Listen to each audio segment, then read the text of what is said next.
Film ini menceritakan kehebatan pena 9 naga, di mana pada benda itu terdapat 4 unsur kekuatan yang berbeda dan harus disatukan.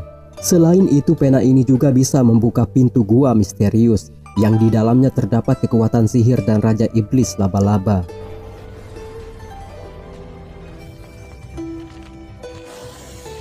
Banyak dari mereka menginginkan benda itu, sehingga pendekar dari Tanah Sakura juga ambil bagian. Tentu pertarungan yang mengerikan akan terjadi. Gimana keseruan filmnya? Silahkan teman-teman subrek channel ini terlebih dulu dan jom kita masuk ke alur ceritanya.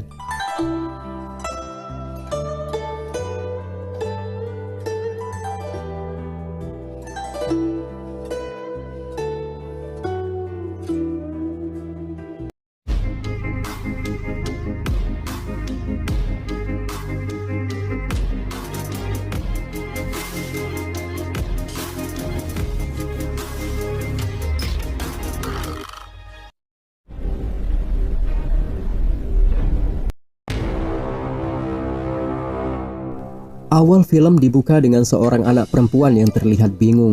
Anak ini lalu menatap ke langit gua. Tetesan darah terjatuh tepat mengenai keningnya. Dengan rasa penasaran, anak lugu ini mencari tahu apa yang sedang terjadi di atas sana, karena ia tak mendengar suara aktivitas para pekerja gua saat ini. Gua ini merupakan proyek rahasia yang dibangun Kaisar Ding. Ia mempekerjakan 300 orang gabungan dari wilayah Tanah Zongyuan dan Tanah Sakura. Misi dari proyek ini adalah menciptakan prajurit goib yang tak terkalahkan. Para pekerja membuat patung ini dari ukiran tembikar alam baka, yang konon bisa hidup apabila memperoleh 4 segel kepala naga serta dibasahi darah segar. Alangkah terkejutnya anak ini setelah sampai di altar gua. Ternyata para pekerja yang berjumlah 300 orang tersebut telah mati dibantai. Para petinggi kerajaan rupanya memiliki perselisihan paham. Seorang menteri yang bernama Qi Xiangru menebas putus lengan rekannya dengan kemarahan. Kaisar Ding dan juga Jenderal Tong Qianlin sepertinya mencemaskan Xiangru, karena sebentar lagi tempat rahasia ini akan tertutup dan membuka segel gua tembikar, di mana nantinya akan bangkit prajurit goib dengan kekuatan yang mengerikan. Mereka membunuh setiap makhluk yang bergerak. Li Xinchen yang tahu semua itu meminta Xiangru menyerahkan pena 9 naga, tapi ia menolak dan menitipkannya kepada Kaisar. Pena ini adalah kunci segel yang diciptakan dari 4 kepala naga yang terdiri dari gabungan kekuatan mereka juga. Mendengar itu Xiangru tak terima. Ia kemudian menendang Xinchen hingga terjatuh ke jurang.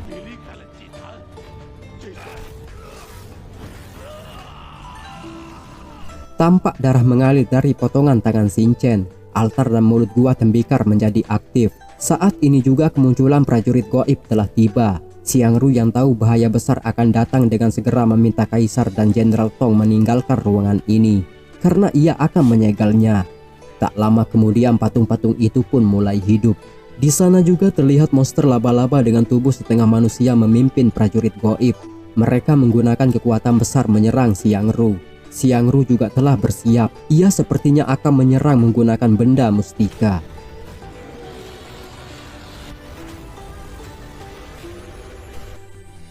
12 tahun telah berlalu. Keadaan Kaisar Ding sangat memprihatinkan, karena kekuatan naga biru yang dimiliki itu mulai merusak dan memakan tubuhnya sendiri.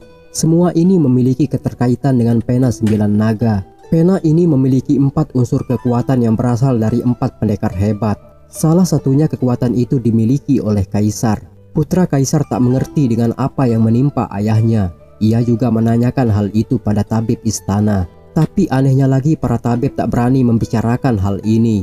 Kaisar yang berada di tengah sadar memanggil putranya. Ia tampak ingin memberitahu sesuatu. Dengan suara berat Kaisar menyebut nama Qiling.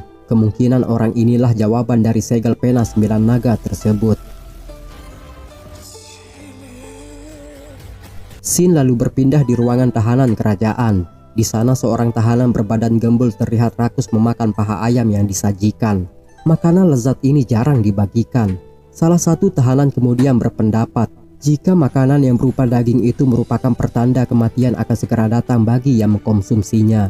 Tentu perkataan orang itu membuat rekannya ini takut. Terlebih lagi ia menjelaskan cara kematian yang begitu mengenaskan. Pria gembul ini semakin takut. Ia memperhatikan setiap tahanan yang lain. Jumlah paha ayam yang berada di mangkuk mereka menentukan nasib naas yang akan menimpanya. Tak lama kemudian sekelompok dayang istana datang membawa makanan untuk seorang tahanan yang diberikan hak istimewa. Tahanan ini bernama Kisang atau Kiling. Dialah orang yang disebut kaisar waktu itu. Semua mata para tahanan tertuju kepada Kisang sebab dia seorang yang mendapat keistimewaan dibandingkan tahanan lain. Beberapa waktu kemudian datang prajurit meminta izin kepada Kisang agar tahanan baru ini diizinkan sementara tinggal di ruangannya. Mendengar itu Kisang menolak. Ia juga membentak para prajurit sembari mengancam mereka. Atas hal ini tahanan baru yang bernama Namoto Zenzao kemudian dibawa ke ruangan yang lain untuk sementara karena esok dia akan dieksekusi. Zenzao sendiri adalah pengembara dari tanah Sakura. Melihat orang itu Kisang merasa simpati. Ia lalu memberikan orang tersebut makanannya yang terbilang cukup lezat.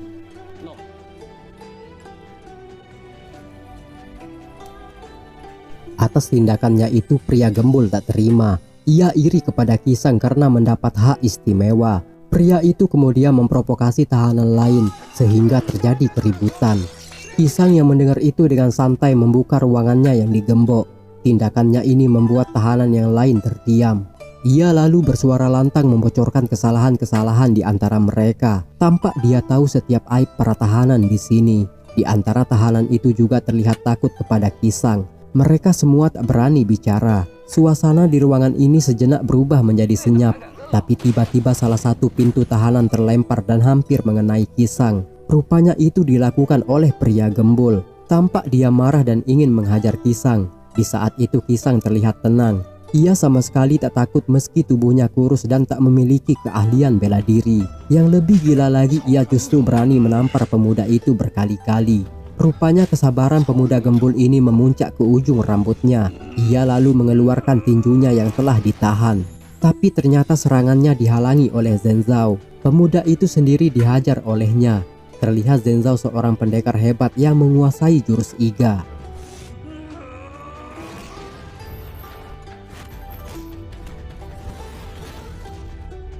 Tak lama setelah itu datang prajurit utusan memberitahu Kisang jika ia diminta menghadap kepada kaisar.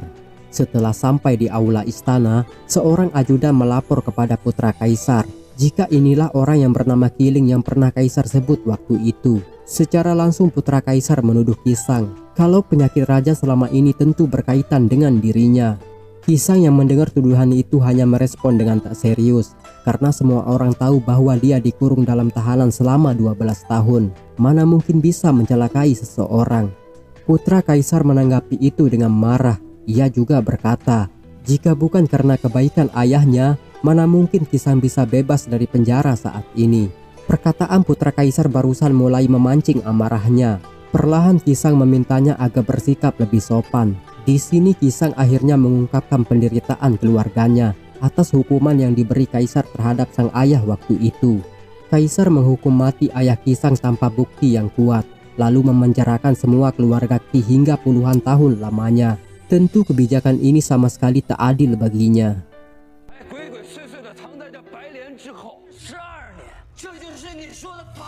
Mendengar kemarahan Kisang, putra kaisar kemudian menjelaskan apa yang dialami kaisar saat ini. Kalau dia sangat tersiksa akibat kekuatan naga biru yang berada di dalam tubuhnya, yang perlahan menyedot dan memakan energi kaisar. Semua itu ia yakini berkaitan langsung dengan pena 9 naga. Putra kaisar meminta kepada Kisang, apabila ia bisa memecahkan masalah ini, maka hukuman dan nama baik keluarga Qi akan dikembalikan. Ia menjamin semua itu. Mendengar ini tampak Kisang tak percaya. Ia dengan nada keras berkata, jika kaisar sama sekali tak memiliki keberanian bertemu dan bertatap muka dengannya.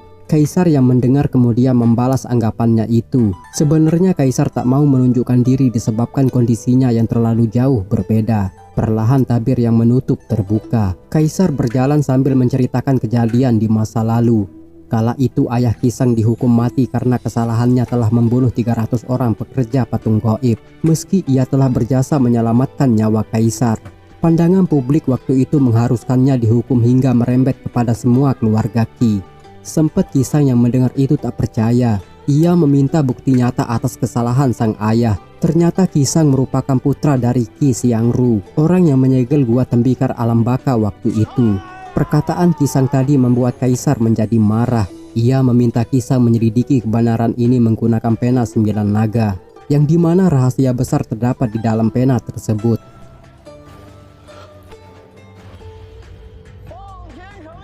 Untuk melanjutkan penyelidikan, Kisang diberi kuasa oleh Kaisar dengan memegang kembali jabatan ayahnya sebagai pejabat kerajaan. Selain itu juga ia dibekali 100.000 perak disertai surat izin yang lengkap. Tak cukup dengan itu, Kisang meminta pengawal terbaik yang tak lain orangnya adalah Zhenzhao.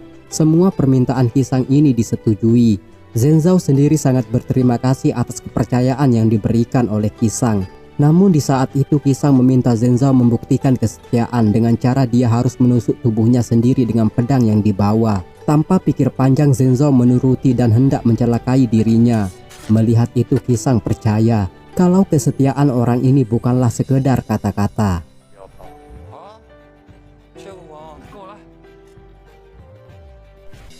Sebelum pergi, Kisang meminta agar nama baik ayahnya dimasukkan ke dalam pavilion tempat para pejabat yang berjasa meninggal. Putra Kaisar juga berjanji akan memasukkan nama Qi Xiangru ke dalam daftar terbaik. Dengan syarat Kisang harus bisa memecahkan kasus pena 9 naga dan menyembuhkan Kaisar dari penyakit yang dideritanya saat ini.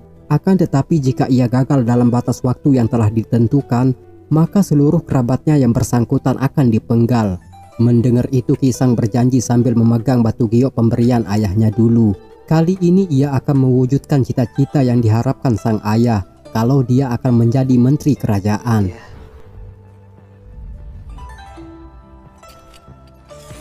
Keesokan hari Kisang bersama kelompoknya mulai menjalankan misi. Di ujung tebing Zhenzhao bertanya apakah mereka harus kabur dari misi ini ataukah taat pada perintah sang kaisar. Karena ini adalah kesempatan untuk melarikan diri. Menjawab pertanyaan itu Kisang setuju. Namun ia terlebih dulu akan mencari tahu sebab kematian ayahnya. Mereka lalu melanjutkan perjalanan dan akhirnya tiba di sebuah tempat. Di tempat ini terlihat asing dan memiliki gerbang rahasia yang tak mudah dimasuki para pendekar. Zhenzhao yakin untuk membuka gerbang ini tentulah memiliki mantra sakti dari orang-orang tanah Zongyuan. Melihat itu Kisang percaya gerbang ini memiliki keterkaitan dengan pena 9 naga yang dibawanya. Fluoroid yang ditemukan juga menandakan adanya 4 roh yang berada pada pena tersebut. Saat itu ia mencoba membuka gerbang dengan pena yang dibawanya dan ternyata feelingnya benar. Jika pena ini memanglah berhubungan dengan gerbang dan juga 4 unsur kekuatan yang disebut dengan kepala naga. Di saat Kisang hendak membukanya, tiba-tiba seseorang pendekar wanita dari kejauhan memperhatikan mereka. Zhenzhao berusaha menepis setiap serangan yang dilancarkan seorang pendekar bertopeng. Pendekar ini memiliki jurus yang sama dengan Zhenzhao. Ia bernama Kusan atau sering disebut dengan ninja kabut.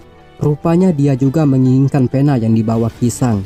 Ninja ini mengancam mereka agar menyerahkan pena tersebut. Zhenzhao yang tak terima lantas menyerang, tapi ia terlihat kesulitan. Ia tahu ninja ini menguasai jurus Igat Tsukikage yang sama dengannya.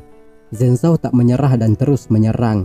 Tanpa disangka ninja ini menggunakan kekuatan halusinasi yang bisa memisahkan dan menipu mereka. Dalam keadaan terpisah, Zhenzhao berusaha melawan ninja ini. Tapi ia terus kesulitan karena pendekar ini menggunakan jurus bayangan. Zhenzhao mulai tak berdaya dan lemah. Di saat itulah Kisang datang membantu. Ternyata dia juga memiliki ilmu bela diri. Kehebatannya barusan membuat anggapan Zhenzhao berubah.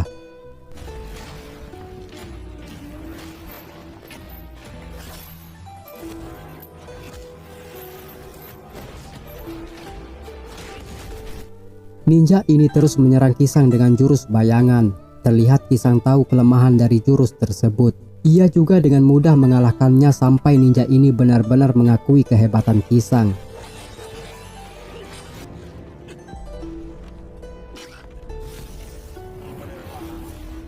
Pada celah-celah ini, ternyata ninja itu menyerang balik dan menahan Kisang dengan rantai. Saat itu juga tiba-tiba getaran dirasa. Ternyata sosok pendekar sumo datang dengan menjebol tebing yang kokoh. Pendekar itu juga mengamuk seperti banteng menyeruduk Kisang hingga terpental jauh. Kisang berusaha melawan tapi pendekar ini terlalu kuat. Sampai-sampai senjata pun tak mempan dengan tubuhnya. Mereka semua tak memiliki cara menghadapi pendekar sumo. Kisang berusaha melawan. Sambil mengeluarkan kendi, pendekar sumo menenggak minuman itu. Tapi ternyata minuman yang berwarna hijau itu adalah racun yang bisa menghancurkan tubuh seseorang. Cairan itu pun disemburkan ke arah Kisang. Dengan pengorbanan salah satu pengawalnya, Kisang hanya terkena bagian lengannya, sedangkan pengawal itu tewas secara perlahan. Racun itu pun mulai menjalar pada tubuh Kisang. Terpaksa ia harus memotong lengannya sendiri. Di saat itu Kisang pasrah tak bisa melawan. Tanpa diduga ternyata pendekar wanita yang berjubah yang dilihatnya tadi datang menolongnya. Pendekar sumo yang melihat itu berteriak kencang dengan suara embek karena terlalu marah.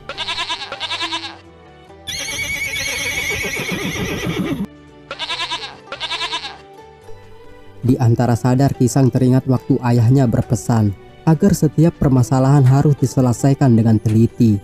Di saat itu sang ayah bertanya, apa yang bisa Kisang lihat pada kalung batu giok miliknya? Namun ia menjawab asal-asalan. Setelah sang ayah menyuruhnya lebih teliti, ia baru bisa melihat jika di dalam batu giok itu terdapat 2 bintik hitam.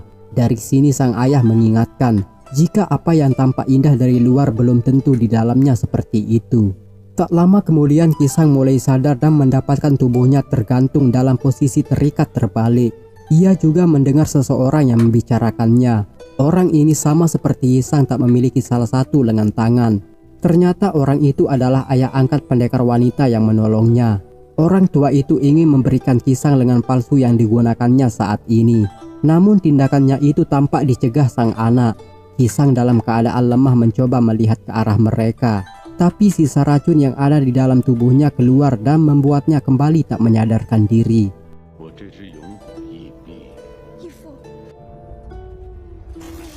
Beberapa waktu kemudian, Kisang sadar dan melihat tangan prostetik telah terpasang di tubuhnya. Tangan ini diciptakan orang tua yang bernama Li Xinchen.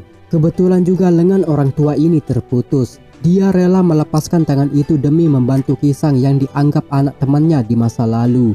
Tampak Kisang tak asing dengan nama orang tua ini. Xinchen kemudian memperkenalkan Kisang dengan anak angkatnya ini yang bernama Li Yao. Ia sengaja diutus ayahnya waktu itu untuk mengawasi dan membantu Kisang ketika berada di gerbang rahasia. Informasi perjalanan Kisang memecahkan pena 9 naga itu diperoleh dari orang dalam kerajaan yang juga merupakan sahabatnya. Selama ini Xinchen sengaja menjauhkan diri dari keramaian bersama anak angkatnya. Ia tahu kutukan yang dialami kaisar saat ini tentu berhubungan dengan pena 9 naga. Kisang yang penasaran lantas bertanya mengenai hubungan Xinchen dengan ayahnya dahulu. Ia juga bertanya tentang peristiwa kematian ayahnya serta kaitan langsung dengan pena 9 naga. Xinchen terdiam seperti ingin menunjukkan sesuatu. Ia lalu membuka pintu rahasia dan meminta Kisang ikut bersamanya.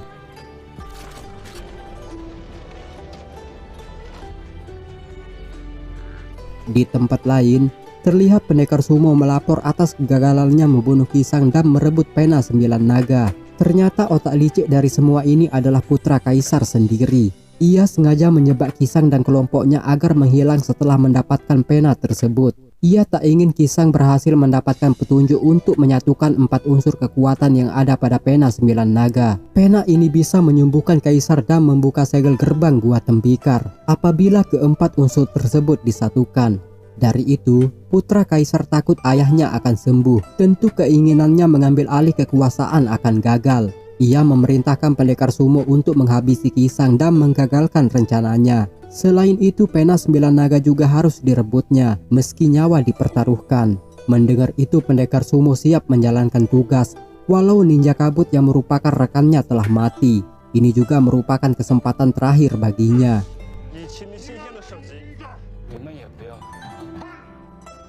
Kisang saat ini diajak ke ruangan rahasia yang bernama Aula Penyimpanan Surat Wasiat. Di tempat ini terdapat pilar besar yang dikelilingi buku sejarah di masa lalu dan juga peninggalan-peninggalan penting. Xinchen kemudian membangunkan anak buahnya yang bernama Budak Kucing. Ia menyuruhnya mencari buku yang menjelaskan tentang patung tembikar alam baka. Budak Kucing itu pun menjalankan perintah sambil memakan ikan yang telah diberikan Li Yao. Setelah buku itu ditunjukkan, Xinchen kemudian menjelaskannya kepada Kisang. Di masa lalu, Kaisar Ding melakukan peperangan melawan prajurit Tukue di tempat lereng Wulong.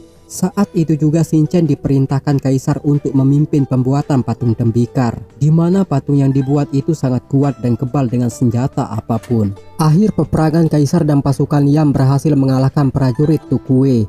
Saat itu juga kaisar memerintahkan pekerja untuk menggali gua dengan kedalaman 30 kaki, yang dimana gua ini akan digunakan khusus untuk menyimpan prajurit gaib. Shinchan kemudian menyuruh budak kucing mencari buku tentang pena 9 naga. Buku ini menceritakan rahasia besar pena tersebut. Di waktu itu, para master menggunakan pena ini untuk menyegel gua tembikar tempat prajurit gaib disimpan. Mereka menyatukan 4 unsur kekuatan pada pena itu. Unsur pertama disebut segel naga biru. Kekuatan roh ini dimiliki Kaisar Ding yang menunjukkan kekuasaan. Unsur kekuatan yang kedua bernama Kilin yang menunjukkan kebijaksanaan. Segel roh ini dimiliki Qi Xiangru atau ayah Kisang sendiri. Unsur yang ketiga bernama segel gaib yang dimiliki langsung oleh Shinchan. Dan yang terakhir bernama unsur segel ular kura-kura yang dimiliki oleh Jenderal Tong Qianlin. Segel roh ini menunjukkan arti perlindungan. Shinchan berkata, jika keempat unsur tadi dapat disatukan, maka gua tembikar tempat prajurit gaib bisa dibuka. Mendengar hal ini Kisang sangat tak menyangka. Karena selama ini mendiang ayahnya tak pernah menceritakan semua itu. Ia kemudian bertanya kepada Shinchan. Tentu rahasia ini sengaja disembunyikan atas sebab ayahnya melakukan kesalahan. Karena membunuh 300 orang pekerja seperti yang diucapkan oleh Kaisar. Menanggapi perkataan Kisang, tampak Shinchan teringat kejadian di masa lalu ketika ia harus kehilangan lengan tangannya. Tapi Shinchan dapat memaklumkan kejadian itu dan memaafkan Qi Xiangru. Shinchan kemudian menyuruh budak kucing membuka tempat potongan lengannya disimpan. Pada potongan lengannya itu juga terdapat unsur segel 4 roh yang berbentuk tato. Shinchan teringat di kejadian itu, di mana Qi Xiangru menyuruh beberapa pekerja membangun 18 makam. Setelah makam itu selesai dibangun, ia membunuh semua pekerja demi rahasia yang ada di sana tak bocor ke telinga yang lain.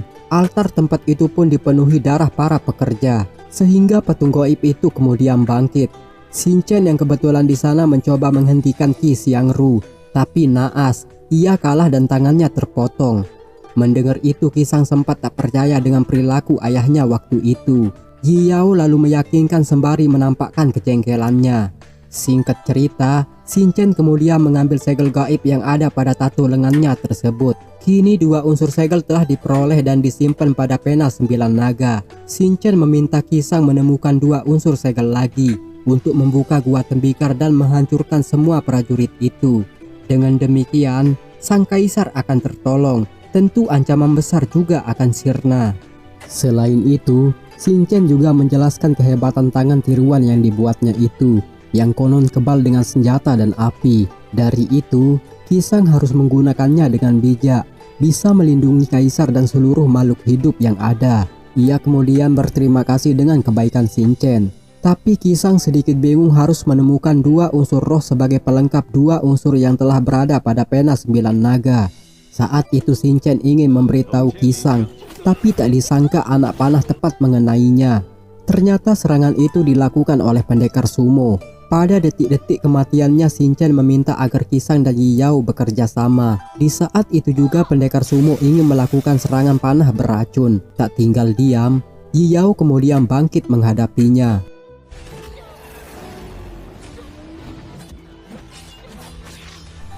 Kisang menyuruh Yi Yao memutuskan rantai penahan pilar. Mereka tampak berhasil mengalahkan pendekar sumo, tapi ternyata ia kembali bangkit menyerang.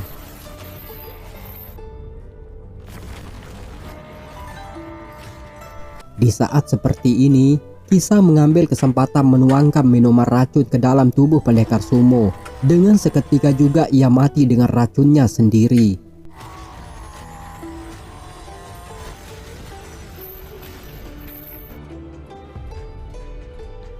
Keesokan hari mereka mengkremasi jasad Shinchan. Kisang menuruti permintaannya untuk menjaga Yi Yao. Namun di saat itu Yi Yao menolak. Ia sendiri tampak tak bersedih dengan kematian sang ayah. Tapi itu semua adalah nasihat dan perkataan sang ayah. Jika air mata adalah perlawanan yang tak berguna bagi orang lemah, tentu pemikiran ini tak sama dengan apa yang dirasakan oleh Kisang. Di tempat lain, anak buah putra kaisar melapor kegagalan dan kematian pendekar sumo. Ia terlihat kecewa dengan semua anak buahnya. Di saat itu juga datang seorang pendekar dengan julukan pendekar 1000 tebasan. Ia bernama Kyojiro. Kyojiro menawarkan jasa kepada putra kaisar. Pendekar ini berasal jauh dari tanah Sakura Jepang. Ia datang ke tanah Zongyuan ini karena merasa tak punya tandingan lagi di tanah asalnya. Atas tawaran ini, putra kaisar sangat berterima kasih. Tentu juga ini akan menjadi masalah besar buat Kisang nantinya. Kisang dan Yiyao kini kembali ke kerajaan. Di sana mereka telah disambut oleh Dafu dan Zenzao. Mereka juga ternyata selamat dari serangan pendekar sumo kemarin. Dafu sedikit melirik kecantikan Yiyao. Kisang lalu mengalihkan perhatiannya. Ia juga bertanya mengenai informasi Jenderal Tong Qianlin, yaitu orang pemilik dari segel roh 4 unsur yang ketiga. Mendengar itu, Dafu kemudian menceritakan kejadian sebelum Jenderal Tong menghilang. Saat itu terjadi peperangan 5 bukit. Demi menyelamatkan Kaisar Ding, Jenderal Tong harus dikejar sejauh 10 km. Ia juga terdesak dan terkena 30 anak panah dari musuh, tapi ia selamat. Para prajurit memanggilnya dengan julukan Jenderal Berpunggung Besi. Setelah mencari petunjuk begitu lama, Kisang akhirnya curiga dengan kapal besar yang berada di dermaga. Ia curiga dengan para pekerja asing yang rutin membeli obat dan menempati kapal tersebut. Di sini mereka menyusun cara menyelidiki dan menemukan Jenderal Tong. Kisang meminta agar Yiyao menyamar menjadi bagian kelompok orang Jepang, sedangkan Kisang dan yang lain akan menjadi tamu pengunjung. Di dalam kapal, Yiyao berhasil masuk dan menyamar. Ia juga terlihat asing karena sikapnya yang tak ramah. Di sebuah ruangan sepi, beberapa kelompok terlihat melapor kepada rekannya. Ternyata kelompok inilah yang melindungi Jenderal Tong yang sedang terbaring sakit. Kelompok ini pernah ditolong Jenderal Tong dari serangan ikan monster. Sebab itulah mereka akan membalas budi. Tampak rencana Kisang telah dicurigai kelompok ini. Yiyao juga dengan segera memberitahu Kisang dengan apa yang dilihatnya. Di ruangan hiburan, Kisang dan Zenzao melihat pertunjukan tari. Tapi di sisi lain para kelompok itu sepertinya akan melakukan penyerangan. Saat itu Yiyao datang memberitahu Kisang informasi yang telah didapat tadi. Tampak Kisang terbawa dengan kecantikan Yiyao, sehingga ia tak fokus dengan informasi yang diberi. Yiyao sendiri tak suka dengan pujian itu. Tapi Kisang berdalih semua itu hanya untuk menutupi kecurigaan beberapa orang yang tampak memata-matai mereka. Menyadari itu, Yiyao terpaksa ikut arahan. Ia juga memberikan Kisang senyuman paksaan yang membuat air kencing Kisang sejenak menjadi kental. Anjay. Pandangan Kisang terarah pada tamu yang lain. Ia mencoba ambil kesempatan dan ternyata setiap usaha tak mengkhianati hasilnya.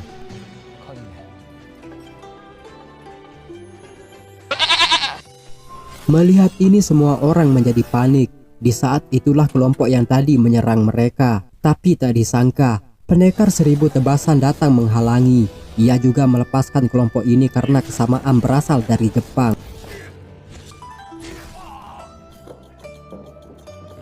Sebelum bertarung, Kyojiro sempat menyombongkan diri. Ia berkata, kedatangannya jauh-jauh kemari karena di Jepang tak memiliki lawan tanding. Ia berharap di tanah ini ada orang yang mampu membuatnya menggunakan pedang yang terus dibawanya ini.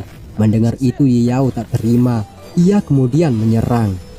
Ternyata kemampuan Kyojiro tak seperti perkataannya. Ia terpaksa melakukan ini karena dukungan orang-orang yang menganggapnya menyeramkan. Padahal ia hanya seorang nelayan biasa sama sekali tak bisa bela diri. Kyojiro meminta maaf sembari memperlihatkan celananya yang basah. Rupanya ia kencing di tempat karena terlalu takut. Mereka yang melihat itu memaafkannya. Terlebih lagi Kyojiro berkata, jika keluarganya saat ini menunggu untuk makan bersama. Atas kebaikan itu, Kyojiro berjanji akan tobat melakukan ini lagi. Ia sendiri curiga dengan penampilan Kisang yang terlihat menyembunyikan sesuatu.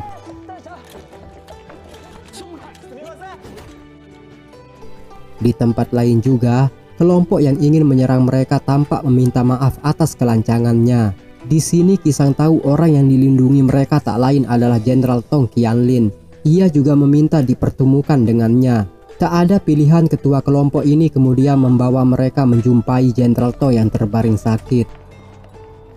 Sedikit Kisang ragu tak percaya dengan orang ini. Ia kemudian mencoba mengambil unsur roh yang ada pada tato milik Jenderal Tong. Tapi anehnya pena 9 naga sama sekali tak aktif merespon. Ketua kelompok lalu menjelaskan jika Jenderal Tong selama ini terkena penyakit aneh yang membuatnya sering tak menyadarkan diri seperti ini. Setelah menyelidiki semuanya, Kisang kembali menemui Yi Yao. Tanpa sengaja ia melihat paha gratisan yang begitu mulus tanpa koreng sedikit pun. Kisang memberitahu Yi Yao jika Jenderal Tong telah berada di kapal ini selama 10 tahun.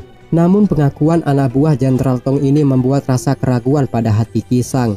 Karena luka yang ada pada tubuh Jenderal Tong menunjukkan luka baru yang dibuat-buat semata. Terlebih lagi Jenderal Tong telah mati. Tentu Yi Yao khawatir ini akan mempengaruhi kesempurnaan 4 segala roh.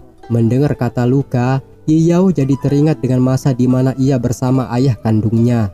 Kala itu Yi Yao masih kecil. Ia dibawa merantau ayahnya ke kota Chang'an untuk mencari nafkah. Karena di rumah waktu itu ia tak memiliki teman bermain. Ternyata ayah Yi Yao adalah salah satu pekerja kasar patung tembikar. Sebelum berangkat kerja, ayahnya menyempatkan diri untuk mengajak Yi Yao bermain peta umpat. Kebahagiaan Yi Yao kecil waktu itu cukup terlihat. Tapi pada saat itu ayahnya tiba-tiba menghilang dan tak kembali. Menanggapi itu Kisang merasa jika nasib mereka sama-sama anak yatim tentu sangat cocok sekali. Sambil menatap gelang tembikar pemberian sang ayah, Yi Yao terus teringat masa lalu. Gelang ini dibuat khusus oleh ayah Yi Yao sebagai teman bermain. Mata gelang yang besar menunjukkan sang ayah dan mata gelang yang kecil adalah Yi Yao. Kisang yang melihat gelang itu mulai berpikir dan memecahkan teka-teki yang saat ini terjadi. Ia meraih tangan Yi Yao sambil berkata, "Aku paham." Tampak Yi Yao tak mengerti dengan semua itu. Ia meminta Kisang melepaskan tangannya.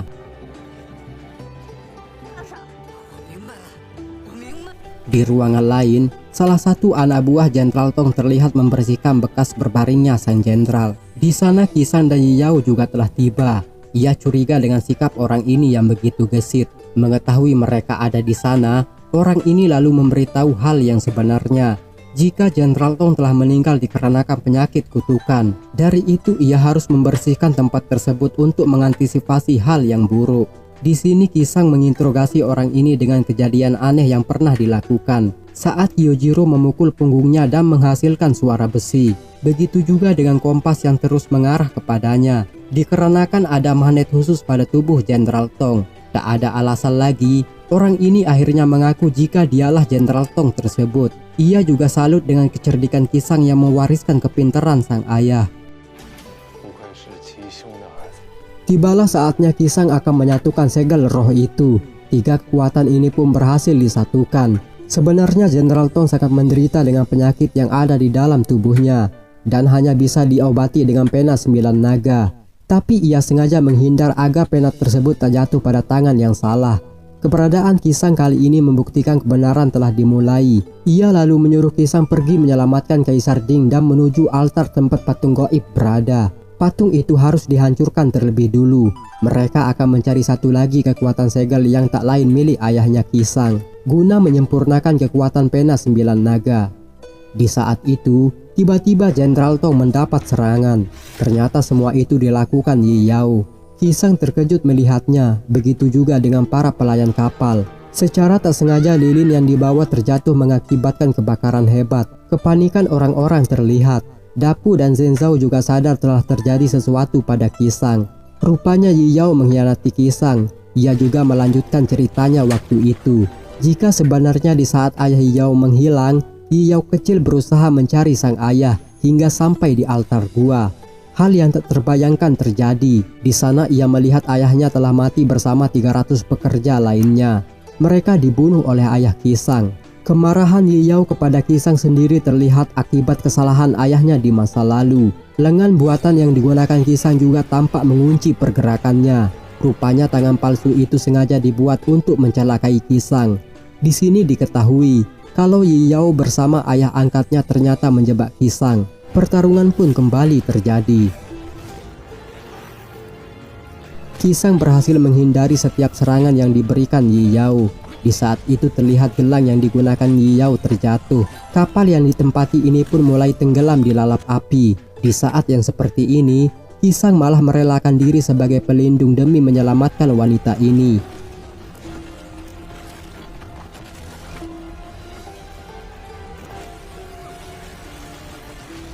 Beberapa waktu kemudian, Yiyao memasuki dan membuka gua rahasia. Di sana juga ia membawa Kisang sebagai tahanan. Setelah sampai di altar gua, ternyata Shin-chan masih hidup. Ia bersama Yiyao berhasil menjebak Kisang.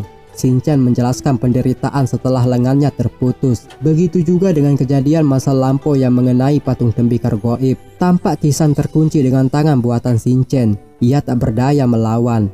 Segel roh milik ayahnya juga diambil dan disatukan dengan ketiga unsur yang telah ada pada pena 9 naga. Ternyata unsur tersebut berada pada kalung batu gioknya selama ini. Keempat unsur itu pun lengkap dan menyempurnakan segel 9 naga.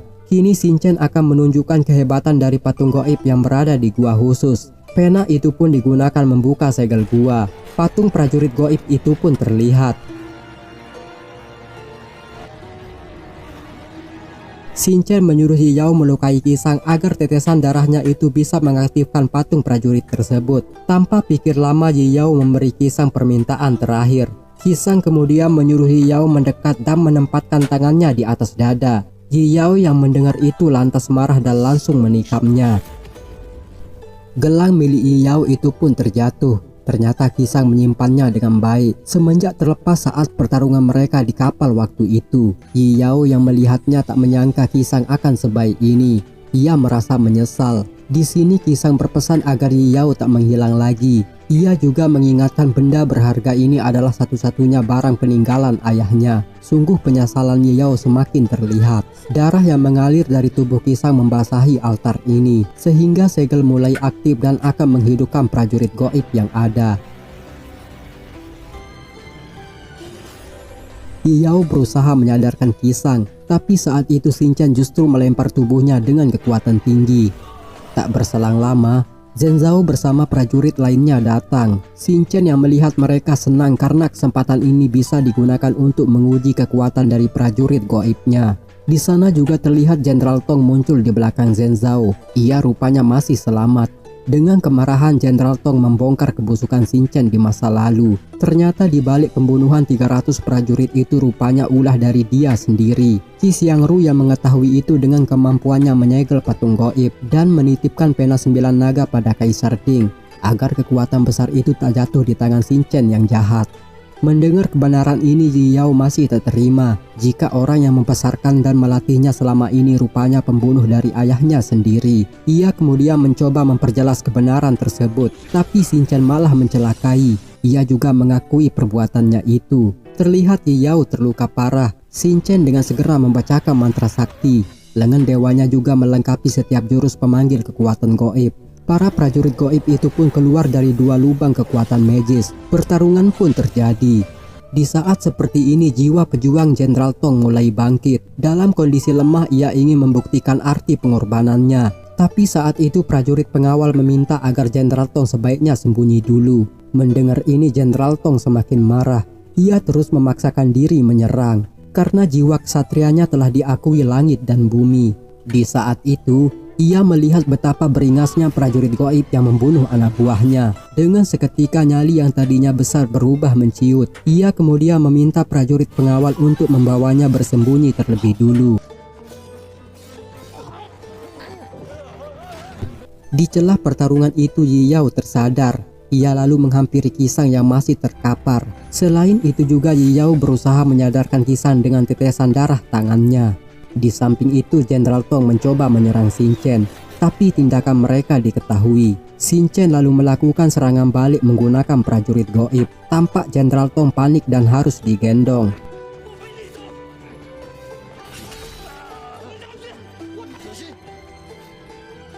Zenzao masih sekuat tenaga melawan. Di sana Yiyao juga berhasil menyadarkan Kisang. Ia sendiri menyesali kejadian tadi. Tapi Kisang tahu jika tusukan yang dilakukan Yiyao itu telah diperhitungkan. Tentu kemungkinan besar Kisang akan selamat. Singkat cerita, Yiyao kemudian mencoba menghancurkan formasi altar. Tapi ia harus mendapat serangan yang serius.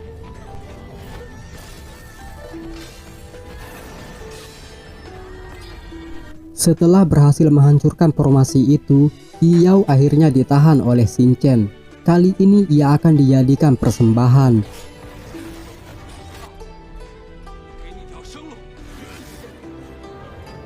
Dengan segera juga Xinchen membacakan mantra sihir. Yiyao tampak dikelilingi bebatuan yang membentuk bola raksasa yang menyala. Bola itu pun mengarah menyerang Qixang dan kelompoknya.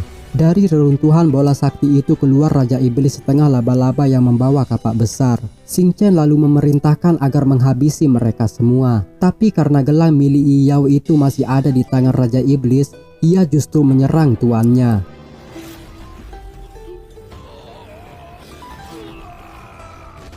Para prajurit mencoba menyerang. Qixang sendiri berusaha menghancurkan kristal yang ada pada dadanya, yang dirasa kemungkinan itu adalah sumber kekuatan. Tapi tak disangka pedangnya justru patah tak mampu menghancurkan benda tersebut. Qixang teringat dengan fluoroid yang pernah ditemui. Ia juga yakin jika kristal di atas altar itu bisa mengalahkan iblis ini. Qixang melemparkan pedangnya ke arah kristal dan membuat runtuhan kecil. Ternyata iblis ini takut dengan serpihan kristal tadi. Tanpa pikir lama, Qixang dibantu Zhenzhou mencoba melepas rantai yang menahan kristal. Usaha itu pun tampak terlihat berhasil. Tapi tak disangka, iblis itu kembali bangkit dan menyerang mereka.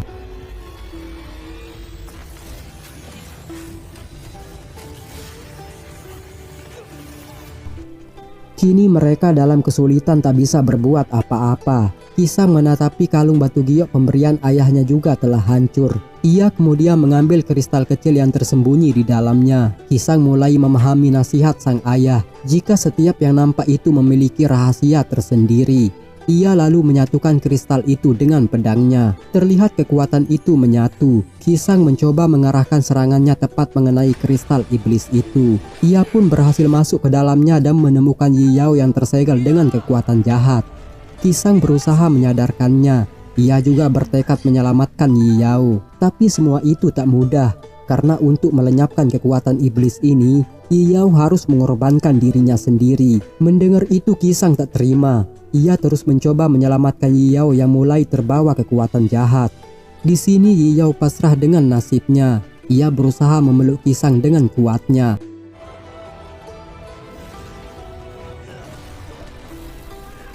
Ternyata usaha mereka berhasil. Yiyao dan Qixang keluar dari segel jahat dan memusnahkannya. Tapi sangat disayangkan, karena Yiyao harus mati meninggalkan Qixang seorang diri. Ia pun teringat dengan kenangan indah mereka.